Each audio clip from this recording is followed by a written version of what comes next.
there are so many things I want to say, but it would take like an hour and I don't want to lose anyone. So we're gonna stick with 5 tips. Hey everybody, what's up? My name's Mackenzie from TerreDice Games. And in 2020, my husband turned me on to board games and now we make videos about them and design them. Now, usually if you watch this channel, my lovely husband Jonathan is sitting right here next to me. But today I am flying solo because I wanted to dive into the topic of 5 things I wish I knew way back when I first started designing our game. Now, caveat, we have 1 game officially published. This is our game, Bark Avenue. We published alongside Good Games Publishing. It crowdfunded in 2022 and then we released it in 2023. Now we are working on some games in the background. When I started designing this in 2020, there was no information. I literally was Googling how to design game, question mark. So we've come a long way since then, and I really want to give you guys some tips, 5 tips that I have learned, and if you guys enjoy this, I'll be happy to dive into this topic deeper. But let's start with 5 tips on how to get started with designing a game. Let's go. Tip number 1 is books that you should read before or at the beginning of the process of designing your game. Now, you don't have to read these all beforehand, but they will save you a lot of heartache and clear up some questions that you have at the beginning. They're a good thing to be reading at the beginning of your project while you're getting going.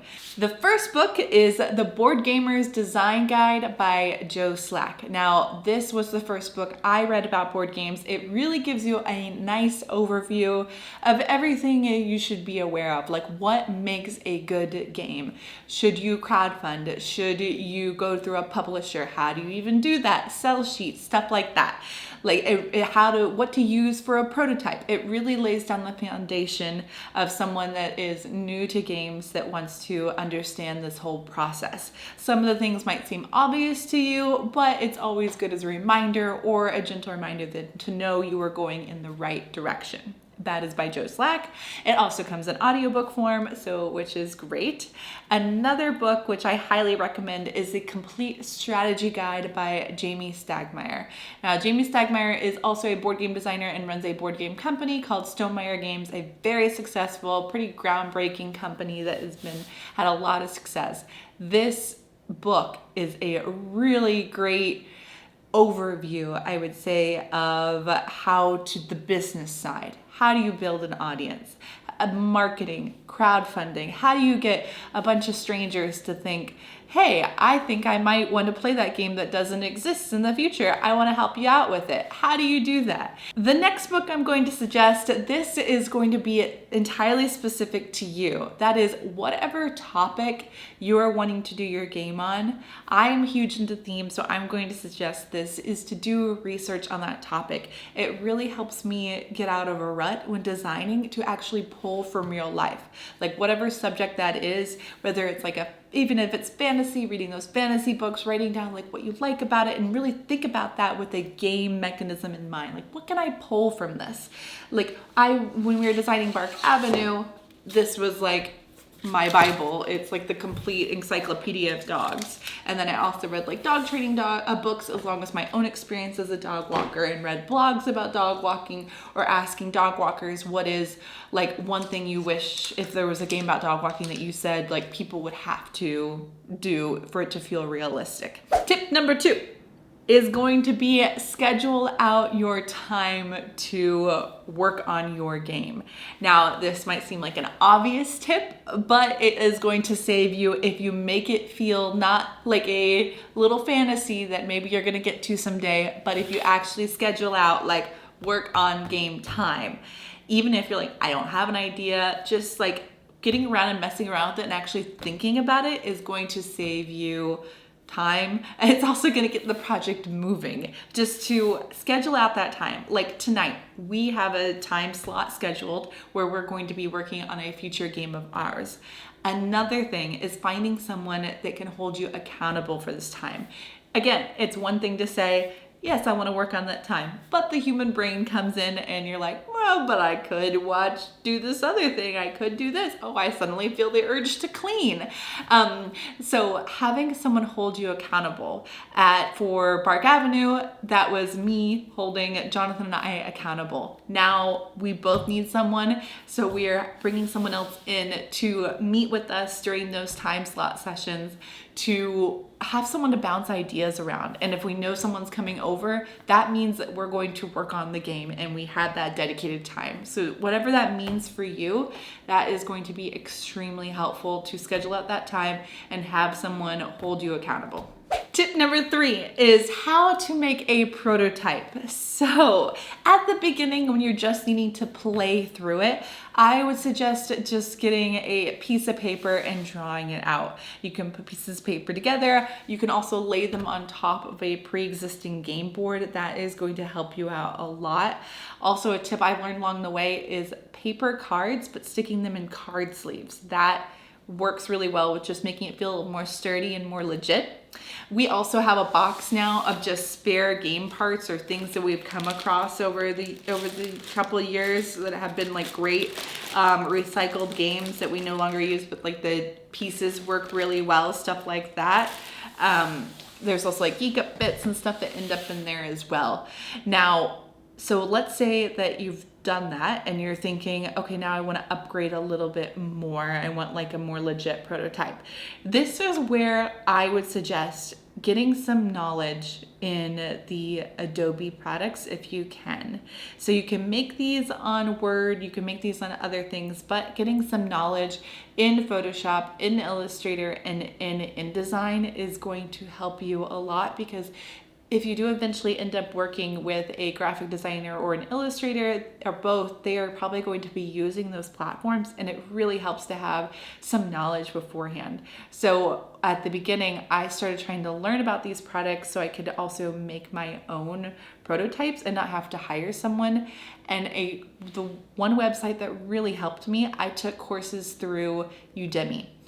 This is not sponsored, but I loved them. Udemy and Daniel Walter Scott, I'll put links down below. He has great courses on basics of Photoshop, InDesign, and Illustrator. Those are, and don't buy them at full price. Udemy runs sales literally all the time. I bought each of these classes, I think, for $10, and you have them forever. And I always go back, and even if I can't, I'll go back and refresh myself on different things. In the long run, it is going to save you money to be able to create some of your own prototypes without having to go to those graphic designers until you need to. Another tip is once you have created your prototype and you want to print it, there is a website called The Game Crafter in the US. They do a great job at creating one-off board games which you can use to test and feel very legit. That is what we send all our reviewers. It's what a lot of the companies use. But I would not do this until you are farther along in the process and you are ready to start legit playtesting. You really have those mechanics down. I think that is one mistake we made, is getting too many prototypes too early because we were just really excited about it. And I think we would have saved some money if we had waited longer when we had all the rules nailed down. That would have been helpful. Tip number 4 is to think critically, or think about the business side. One of the best tips that you can get is to play games. How do you design a good game?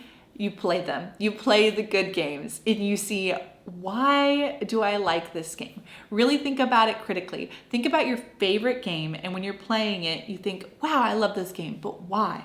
Why do I like it? Why would someone go into a store and pick a game off the shelf? Really try and think of it as a business way. Whether you're going to crowdfund this to sell yourself or you're going to try and pitch it to a publisher, they are going to be thinking about it that way. So you need to be thinking about it as a business wise as well.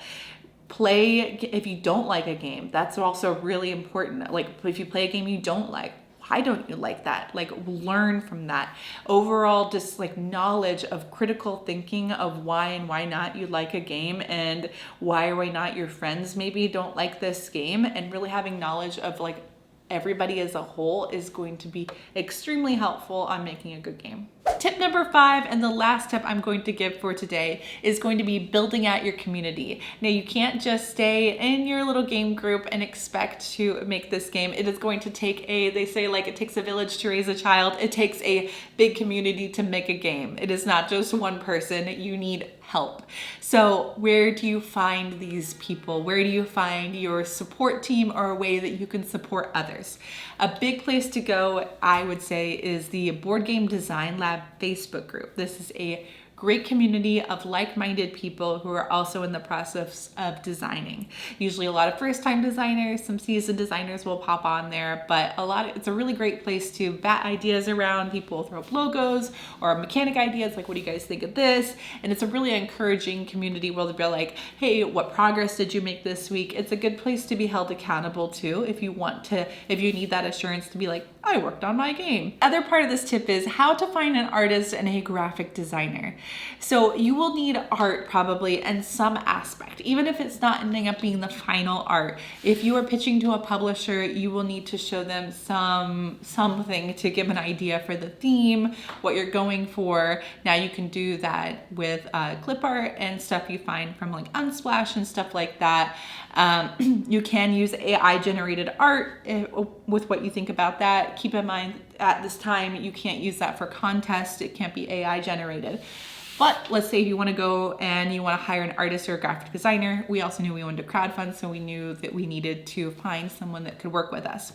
Now, you could honestly go about this in many different avenues. We found our box cover artist at jury duty by accident. He now became one of our friends, but there are more traditional routes. A similar one to the Board Game Design Lab is another Facebook group called the Art and Graphic Designers for Tabletop Games. Very specific and niche, because it is a niche art form and a niche graphic design. It's hard to hire a person like that, maybe in a different form of art or a different form of graphic design. That you really have to have a lot of knowledge, like specific knowledge about board games.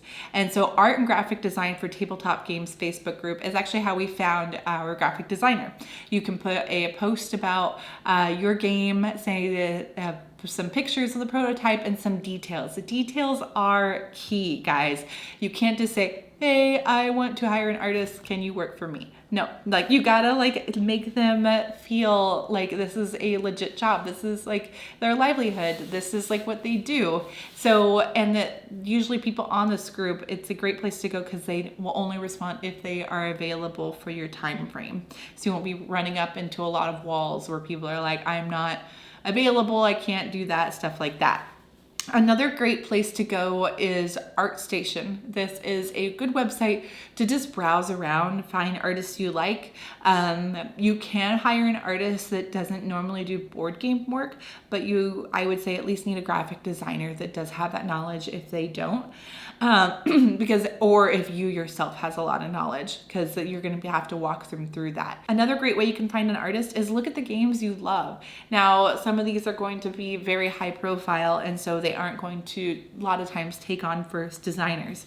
But you'd be surprised, honestly, sometimes not the big names maybe that are on the front cover, but when there's big projects, you can flip to the last page in the rule book and see actually who worked on these projects. See if they have a website, see if maybe they're taking clients.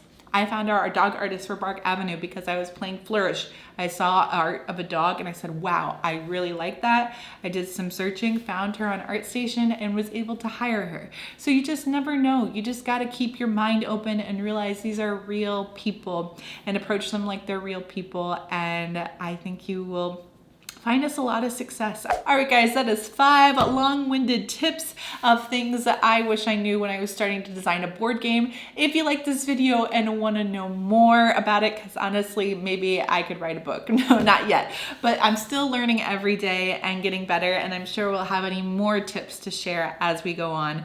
But if you like this video, make sure to like and subscribe, hit that notification bell so you know whenever we come out with a new video. And I'll see you next time. Happy playing!